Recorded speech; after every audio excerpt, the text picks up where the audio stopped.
Qutb survived, but the torture had a powerful, radicalizing effect on his ideas. Up to this point, he had believed that the Western secular ideas simply created the selfishness and the isolation he had seen in the United States. But the torture, he believed, showed that this culture also unleashed the most brutal and barbarous aspects of human beings. Qutb began to have an apocalyptic vision of a disease that was spreading from the West throughout the world. He called it Jahiliyyah, a state of barbarous ignorance. And what made it so terrifying and insidious was that people didn't realize that they were infected.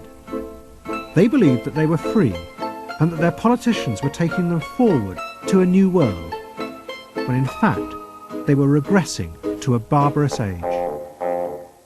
The sense is that Jahiliyyah is so dangerous now because it not only is advanced by Western powers, but Muslims, this is like a charge of false consciousness, Muslims have become infected with this Jahiliyyah. So now the threat to Islam is also from within. It's from without and within. It's the state of emergency because Jahiliyyah is a condition that pervades everything and everybody. It's even infected our powers of imagination. We don't even know that we're sick, that we now worship materialism and the self and individual truths over the real truths. So it's an incredible sense of epic confrontation where Islam is being insulted on all fronts, from within, from without, culturally, militarily, economically, politically. And under those circumstances, any way of fighting it becomes justified and legitimate. And in fact has a kind of existential weight because somehow it's doing God's will on earth. To Qutb, this force of Jahiliyyah had now gone so deep into the minds of Muslims that a dramatic way had to be found to free them.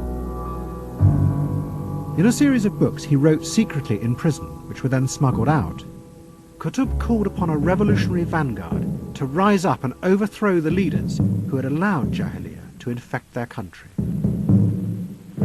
The implication was that these leaders could justifiably be killed because they had become so corrupted they were no longer Muslims, even though they said they were. Faced with this, Nasser decided to crush Qutb and his ideas, and in 1966, Qutb was put on trial for treason. This is the only known film of Qutb as he awaits sentence. The verdict was a foregone conclusion, and on August the 29th, 1966, Qutb was executed.